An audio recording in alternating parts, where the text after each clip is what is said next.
J'aimerais qu'on puisse ouvrir la parole de Dieu, parce que nous avons aujourd'hui une opportunité qui est unique, et elle est aussi l'occasion de s'adresser à chacun, chacune d'entre vous, parce que, comme nous l'avons dit et comme nous l'avons chanté, ces deux personnes se sont rencontrées, mais parce que quelqu'un les a conduits à se rencontrer. Il s'agit de notre Dieu. Oui, notre Dieu fait encore des choses merveilleuses aujourd'hui, et vous en êtes la démonstration. Donc, vous êtes pour nous une grande joie, mais vous êtes aussi un modèle. Et nous savons aussi par vous que ceux qui cherchent Dieu, Dieu se laisse trouver, il prend soin de leur vie. N'oubliez jamais, et nous en reparlerons dans un instant, que vous ne vous appartenez plus à vous-même. Toi, ton corps ne t'appartient plus, il est à ton épouse désormais, et inversement, mais vous ne faites plus qu'un. Et Dieu qui est avec vous, il prendra soin de vous. J'aimerais pouvoir ouvrir la parole de Dieu, vous donner quelques conseils, aussi vous encourager, parce que c'est le commencement d'une nouvelle vie, quelque chose que vous allez bâtir ensemble, et on ne pourra pas toujours être avec vous, donc on prend les devants. On vous donne quelques conseils et surtout toute notre affection et nos témoignages d'amour. On va ouvrir la parole de Dieu dans le livre de Philippiens, la lettre écrite par Paul à l'église de Philippe au chapitre 4, et lire les versets 4 à 9. Dans ma Bible, il y a un petit sous-titre qui a été mis par les commentateurs, qui n'est pas d'origine, mais qui nous permet de mieux comprendre le centre de ce texte, le secret de la paix du cœur. Parce qu'un couple, il y a plein de bonnes choses, mais il y a aussi de l'adversité parfois. Et c'est tellement mieux de pouvoir affronter ces choses ensemble et de remporter les défis. Philippiens 4.4, « Réjouissez-vous toujours dans le Seigneur », je le répète, « Réjouissez-vous ». Que votre douceur soit connue de tous les hommes, le Seigneur est proche. Ne vous inquiétez de rien, mais en toute chose faites connaître vos besoins à Dieu par des prières, des supplications, avec des actions de grâce. Et la paix de Dieu, qui surpasse toute intelligence, gardera vos cœurs et vos pensées en Jésus-Christ. Au reste, frères, tout ce qui est vrai, tout ce qui est honorable, tout ce qui est juste, tout ce qui est pur, tout ce qui est aimable, tout ce qui mérite l'approbation, ce qui est vertueux et digne de louange, soit l'objet de vos pensées. Ce que vous avez appris, reçu et entendu de moi, et ce que vous avez vu en moi, pratiquez-le, et le Dieu de paix sera avec vous. Amen. Un mot donc tiré de l'hébreu, amen, qui signifie « c'est vrai ». Ça veut dire qu'on met notre approbation sur ce qu'on a entendu. On reconnaît que ce ne sont pas simplement des mots dans un livre, mais qu'il y a une parole de Dieu que nous pouvons même prendre comme une promesse personnelle. Si Dieu dit quelque chose, il n'est pas un homme pour mentir. Aussi, si nous serrons dans notre cœur avec beaucoup de respect et de sérieux, et si nous mettons en pratique ce qui a été mis, vous avez l'assurance que votre paix vous sera conservée par votre Créateur, Maître de l'univers, que nous appelons aussi le Tout-Puissant. Et qui de mieux pour nous accompagner que celui qui a tout vaincu? Celui qui est capable de vous aider à surmonter toute forme de difficulté. Un mariage, c'est un des événements les plus heureux auxquels nous sommes conviés. Il y en a des événements. Je crois que celui-là, c'est un des plus heureux, avec peut-être aussi la naissance de vos futurs enfants. Il devrait toujours, ce mariage, être associé à la maturité des sentiments. Personnellement, je pense aussi à une foi qui est sur le chemin de la maturité. Et que ce sont ces deux choses, maturité des sentiments, maturité de la foi, qui lient deux personnes qui s'aiment. C'est comme ça que le Seigneur a voulu les choses. Le mariage, c'est choisir d'affronter les difficultés de la vie ensemble et de transformer les faiblesses en force et en foyer heureux. Le bonheur de votre foyer ne dépend pas de votre argent et il ne dépend pas de votre réussite sociale. Il dépendra de votre cœur qui ne changera pas, ou plutôt qui changera dans le bon sens, toujours plus rempli d'amour l'un pour l'autre. Ça, vous pourrez l'emmener partout avec vous sur cette terre.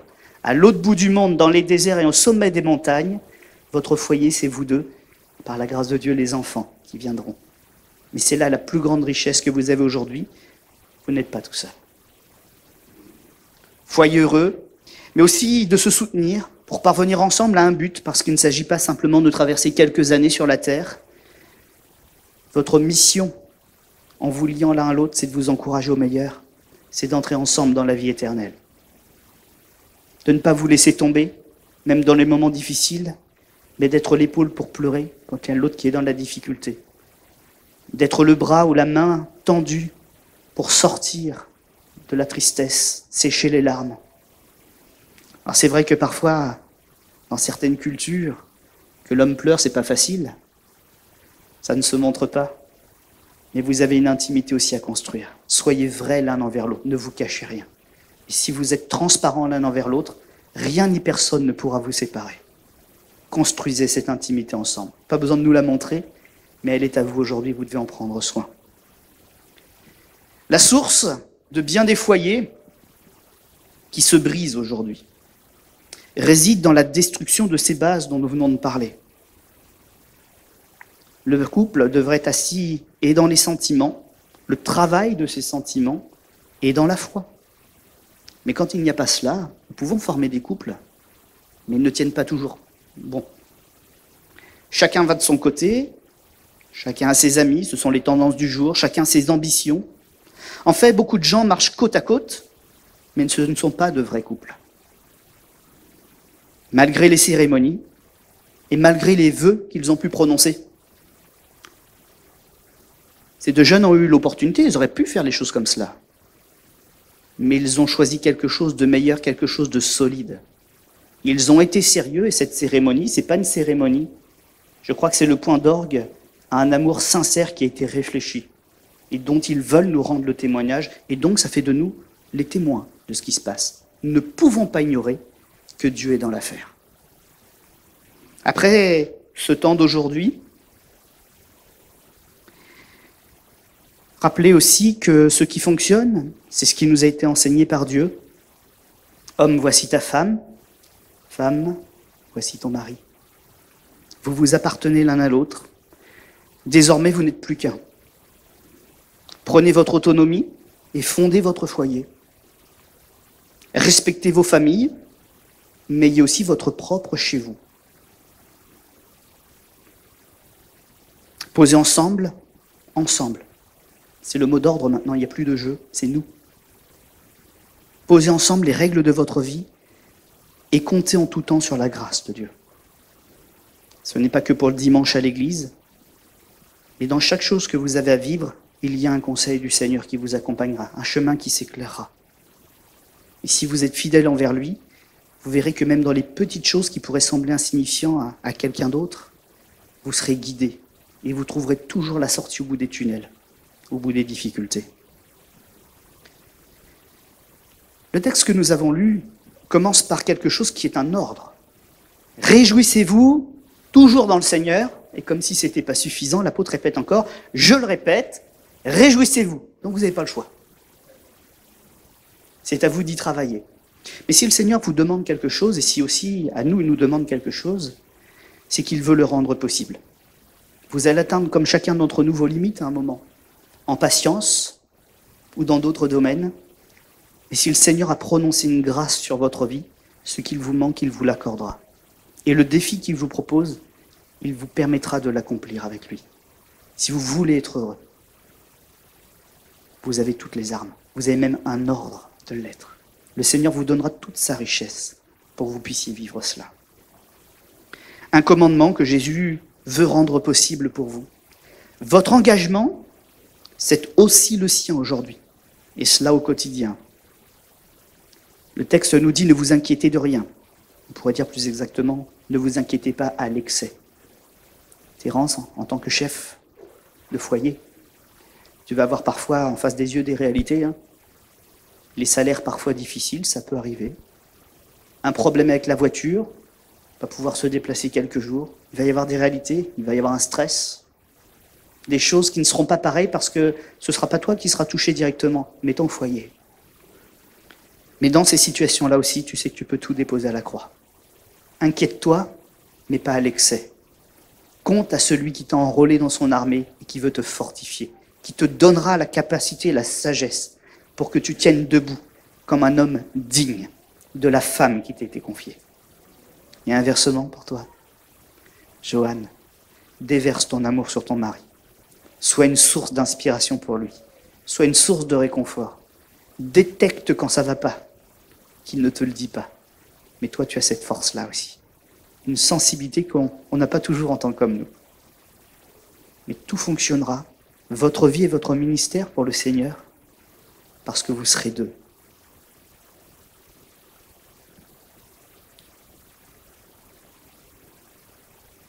C'est une façon excellente de vous démontrer votre amour et de le faire grandir. Christ bénira toujours et largement cet engagement que vous avez pris. Il y a un autre point, c'est celui de rechercher ce qui est honorable. On l'a lu ensemble. Rechercher ce qui est honorable, ce qui est juste, ce qui est pur, ce qui est aimable, ce qui mérite l'approbation, ce qui est vertueux, digne de louange, et que tout cela soit l'objet de vos pensées. Dans un couple, et dans la vie en général, des sujets de réflexion et qui nous torturent, on en a un certain nombre. Et vous avez le droit de les mettre de côté, ces sujets de torture. Concentrez-vous sur l'amour que vous avez l'un pour l'autre et sur les beaux projets que vous avez à accomplir. Regardez en avant et regardez ensemble dans la même direction. Marchez dans la même direction. Thérence, si parfois tu cours, ne tire pas ta femme. Ralentis, garde-la à tes côtés. Joanne, si parfois c'est un petit peu dur, rappelle-toi qu'il t'aime suffisamment pour ralentir. Dis-le lui. Et l'inverse est vrai aussi. Parfois c'est l'homme qui est touché, qui a du mal à avancer. Sois pleine d'amour. Honorez-vous l'un et l'autre, et vous honorerez votre Dieu. Faire ce qui est juste, c'est pas faire ce qui nous plaît. C'est bien souvent synonyme de se faire violence à soi-même pour continuer de soutenir l'autre. C'est ça qui est juste. Et que ce soit donc dans les deux sens. Soyez-en toujours fiers et conscients pour ne pas vous laisser tomber dans le piège de vous mépriser l'un et l'autre. Beaucoup de gens finissent dans le temps, à critiquer leur conjoint et ne voient même plus tous les sacrifices qu'ils font pour eux au quotidien. Ils détruisent eux-mêmes leur couple par manque de patience et de sagesse. Je vous le dis maintenant pour que vous puissiez travailler. Prenez le bon tremplin, partez dans la bonne direction. Ne vous laissez pas aller à ces sentiments-là, ne les laissez pas se développer. Mais au même nom de Jésus qui vous a sauvé, chassez aussi ces sentiments-là, détruisez-les. Ils ne vous rendront jamais heureux, ils ne feront jamais la vraie justice. Aimez aimez celle qui vous a été confiée. Faites les sacrifices pour eux. Et là, vous saurez que vous faites ce qui est bon. Assaisonnez vos paroles de douceur. Et ça, c'est pas naturel. Mais tous les couples ont à apprendre cela. Nous ne parlons pas à notre conjoint, à notre conjointe comme à notre ami. C'est une amie. Et si bien plus, c'est une confidente. C'est la personne exclusive de notre vie dans les bras de laquelle on peut s'abandonner. Toujours lui parler avec amour, même comme parfois la situation est dure. Mais ne laissez pas certaines choses remplir votre bouche parce que ça finirait par remplir votre cœur aussi. Veillez à vos mots. Soyez toujours dans la reconnaissance. Gardez vos regards, non sur les erreurs, mais sur ce qui est bon. Remerciez Dieu et votre conjoint pour cela. N'oubliez jamais d'exprimer votre reconnaissance. Ce que votre conjoint, ce que notre conjoint fait, c'est pas un dû. Le mariage n'est pas que des droits, c'est aussi une manifestation permanente de l'amour et du sacrifice qu'on a choisi de faire. Soyons reconnaissants. Sacrifice volontaire que nous devons continuer de nous rappeler et d'honorer. Nous devons toujours y voir l'amour que notre conjoint nous porte dans chaque geste du quotidien. Persévérer ensemble. Il y a des difficultés et des peines que le couple rencontre et que ne connaît pas le célibataire, par exemple. Ce sont deux modes de vie différents. Les deux sont bons pour qu'on le vive bien. Mais il y a des difficultés aussi et des peines que personne ne pourra traverser à votre place. Ce qui vous unit n'est pas superficiel et j'en suis convaincu. La base est saine. Et maintenant, puisque cette base est saine, vous pouvez commencer à construire. Vous aurez vos combats à accomplir, mais je sais que vous serez courageux pour le reste. Vous concernant, il y a plus que le couple, plus que la vie familiale. Il y a aussi, j'en suis convaincu, j'en suis témoin, un appel particulier aussi. Une mise à part pour Christ, pour son service, pour faire connaître son nom. Gardez toujours le maître mot que je vous ai transmis dès les premières fois que nous nous sommes rencontrés. En arrivant dans cette église, un mot-clé a été associé de ma bouche pour cette église et pour mon ministère. Je vous le transmets aujourd'hui. Soyez un couple, dans le ministère, un couple équilibré. Soyez dans l'équilibre. Ne sacrifiez pas votre couple. Ne sacrifiez pas votre vie pour des choses que le Seigneur ne vous a pas demandées. C'est aussi un cadeau qu'il vous a fait, comme le ministère. Soignez l'un et soignez l'autre. Soyez dans l'équilibre. Et vous trouverez votre force ensemble. Le foyer et le couple sont donc deux grâces accordées par le Seigneur. Les deux sont bonnes et nous avons la responsabilité des deux. Et si vous devez, et vous y serez certainement conduits, aider des malheureux, eh bien là non plus, n'y perdez pas votre couple. Faites la part qui vous revient, fidèlement, mais rappelez-vous aussi que vous n'êtes pas les seuls serviteurs de l'Éternel. Remplissez votre part, remplissez votre ministère, mais préservez votre vie aussi. Ne pas respecter cette règle, ce serait rapporter des problèmes à la maison. Ce sera en augmenter les frustrations ou le problème du moment qui est votre problème à vous. Mais ces choses peuvent venir en plus. Alors restez sage, restez simple, restez prudent et plein de grâce. Et cette paix qui vous a été promise, elle vous sera toujours accordée. Préservez-vous, préservez votre intimité, préservez aussi vos futurs enfants. Ce n'est pas eux qui auront reçu le ministère.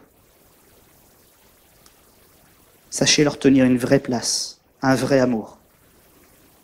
Ne privez aucune de ces choses, votre intimité, vos enfants, vous-même, de grandir aussi. Et de la joie non plus que cela doit vous procurer. Conservez votre joie.